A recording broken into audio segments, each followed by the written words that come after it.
Most people don't know this, but there's a brain structure called the anterior mid-cingulate cortex. As we pointed out before, that's a noun, it's a name, it doesn't mean anything. Right. We could call it the Cookie Monster. Right. But what's interesting about this brain area is there are now a lot of data in humans, not some mouse study, showing that when people do something they don't want to do, like add 3 hours of exercise per day or per week, or when people who are trying to diet and lose weight resist eating something. Right. When people do anything that they, and this is the important part, that they don't want to do. Right. It's not about adding more work, it's about adding more work that you don't want to do. Yes. This brain area gets bigger. Yep. Now here's what's especially interesting about this brain area to me. And by the way, I'm only learning this recently because it's new data, but there's a lot of it. The anterior mid-cingulate cortex is smaller in obese people. It gets bigger when they diet.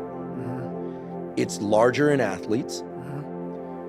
It's especially large or grows larger in people that see themselves as challenged and overcome some challenge. Right.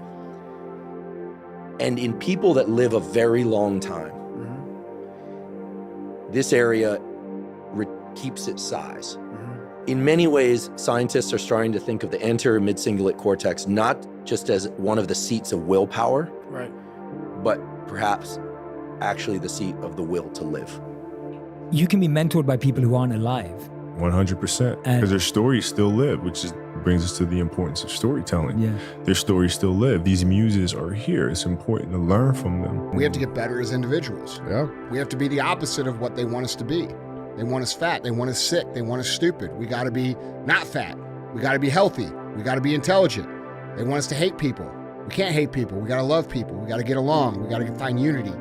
And that comes from personal excellence. And when I say personal excellence is the ultimate rebellion, it is the ultimate rebellion because it's everything that they do not want us to be. And it's our job to be it. Hard times create hard men. Hard men create soft times. Soft times create soft men. Soft men create hard times. Look, the first step that leads to our identity in life is usually not, I know who I am. I know who I am. That's not the first step. The first step's usually, I know who I am not. Process of elimination. Defining ourselves by what we are not is the first step that leads us to really knowing who we are. Well, those people, those places, those things, stop giving them your time and energy. Just don't go there. I mean, put them down.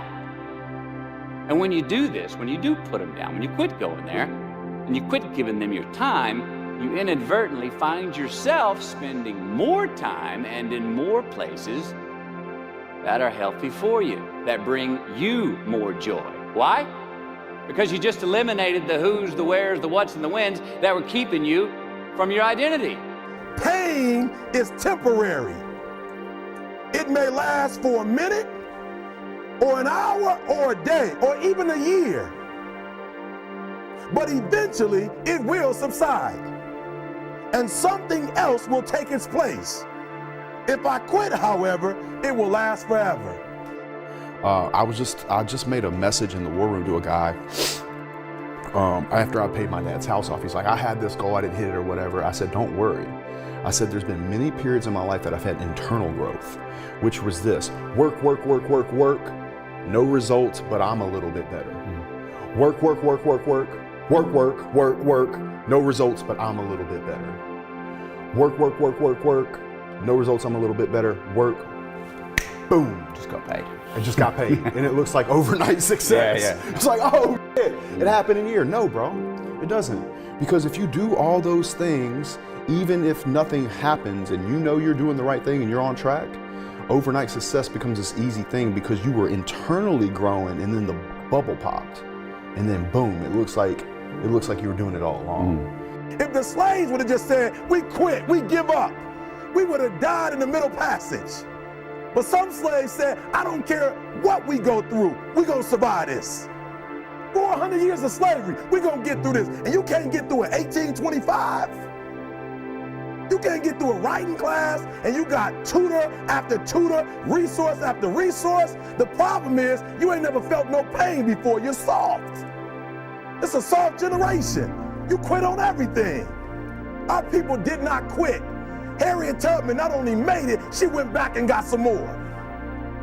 I'm the best ever. I'm the most brutal and vicious and most ruthless champion there's ever been. There's no one can stop me. Lynx is a conqueror. No, I'm Alexander. He's no Alexander. I'm the best ever. There's never been anybody as ruthless. I'm Sonny Liston. I'm Jack Dempsey. There's no one like me. I'm from Nairclaw. There's no one that can match me. My style is impetuous. My defense is impregnable. And I'm just ferocious. I want your heart. I want to eat his children. Praise be to Allah. From my experience, I found out that God, it tests you.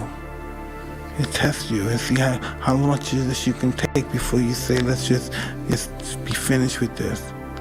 You know what I mean? It wants to show you something. It wants to see how much you can take, how much you can handle of life. You say you love life, you want to live life. I'm going to show you life. Life is beautiful, but you have to accept the good and the bad as being beautiful. You can't accept the good, oh, this is beautiful. Then we lose some of our life sucks. Life is beautiful because life gives us the ability to just know them on our journey in life. We met them. We loved them. We cared about them. They cared about us. That's the purpose of life. Just to enjoy what we had while we journeyed through it. To be successful at anything, the truth is you don't have to be special. You just have to be what most people aren't. Consistent, determined, and willing to work for it. No shortcuts. If you look at all my teammates here tonight, it would be impossible to find better examples of men who embody that work ethic, integrity, purpose, determination, and discipline that it takes to be a champion in life. And I was like, why did you retire? You were at the top of your game. And he said, I'd done everything I wanted to do and I had no motivation. You know what I mean? And when I got to, after the Rio Olympics, that's exactly how I felt. Because my main aim was to win 3 Olympics. That's what I wanted to do, set the bar high. And after that, my motivation kind of just went whoosh. So for me, if you have no motivation to do anything, it doesn't make any sense because you're not going to put your 100% into it. I take cold plunge every day because it's part of my routine, my journey. You know, it's not a sacrifice for me, to be honest. I enjoy to do that. Serious, I'm not saying that just to surprise the people. No, I'm enjoy to do this kind of stuff. Probably for some persons that a sacrifice, is a nightmare, but for me, no, I really enjoy, to be honest. I want to be able to go through a day or go through a week not worrying about what I got to do Wednesday, what I got to do Thursday, what I got to do, because I never enjoy Monday. The mentality of a winner, I think for me, it's always been wanting to do something different. I don't want to just exist. I want to ultimately live to my full potential. I think it's just wanting to be great in some way, shape, or form. And I think over time, after reading certain books and being inspired by people, I realized that I think we're all a bright light, and it's up to us how bright we shine that light. I don't think I'm beautiful until you call me beautiful. I actually don't think I'm the until you tell me I'm the I don't have faith in me until you have faith in me. I don't believe in me until you believe in me. A lot of y'all have the deepest level of validation issues and you're not even conscious of it. You need people with you and around you 24 hours a day, 7 days a week, and the idea of spending time alone scares the shit out of you. This is not going to be a pattern of validation that gets fixed and handled overnight. You are deathly afraid to live with and be with you. And so you got text messages, phone calls, and people at your house, video games. You have to be consumed and around and in an environment with people all day, every day, because you don't love yourself. I was fat. That's why I talk about it. Go ahead and say something. I was fat too. And it was hard as every day to get up. I know what it feels like.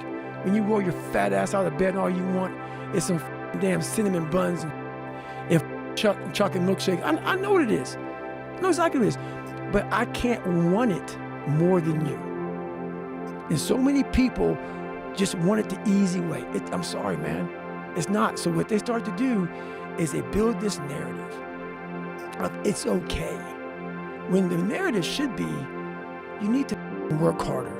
You need to discipline your mind better.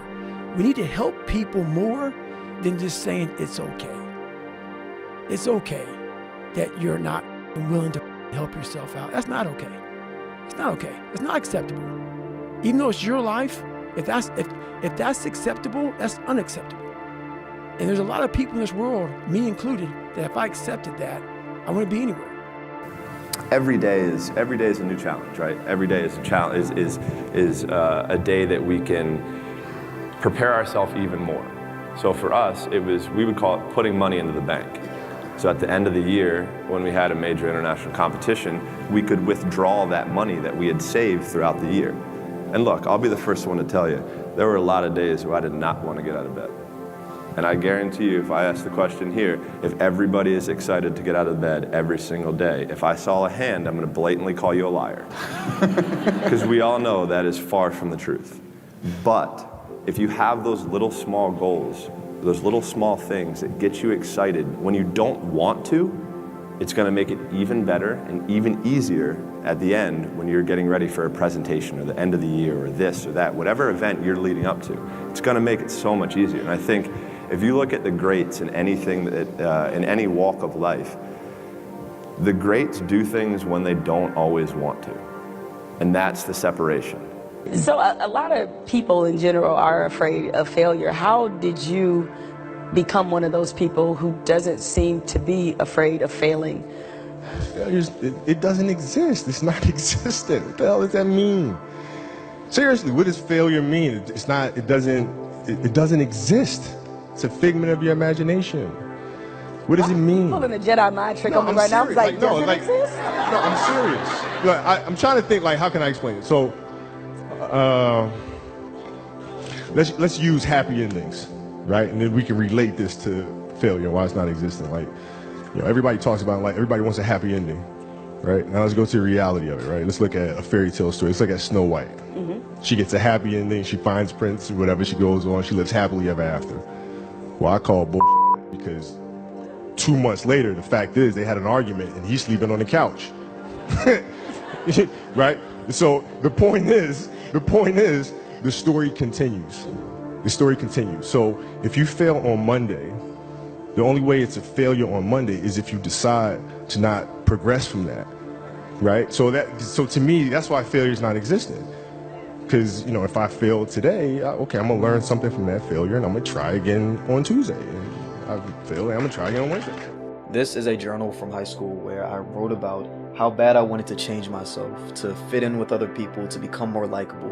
And I would constantly improve myself, grow myself as a person so I can be that person that everybody likes. I would get left on red and I would genuinely question what was wrong with me. I would question what was it with me that made people not want to talk to me, or made people think that I was annoying or just wanted to be absent from my life. And it got so bad to a point where I really wanted to change myself. I wanted to turn myself into a likable person. I wanted to turn myself into a completely different person. There's not much difference between forgiving other people and forgiving yourself. And you can't just do that by saying that you're going to do it.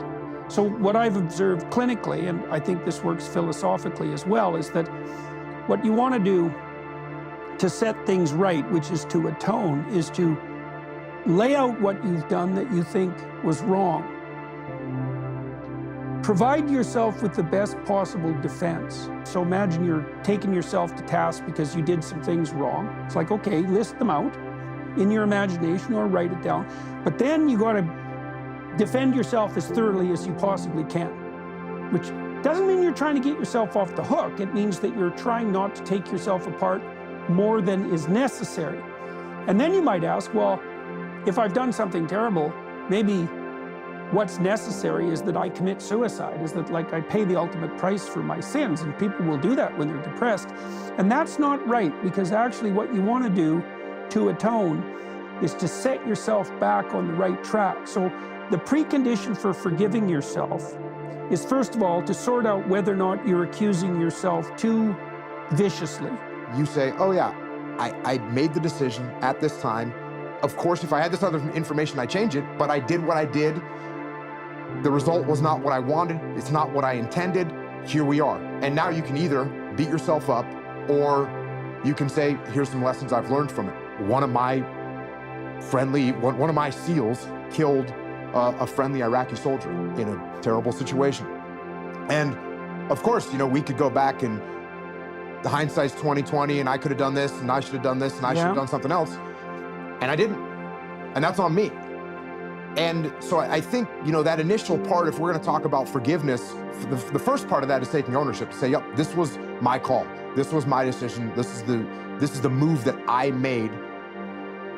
That's me. It's not anybody else, it's me.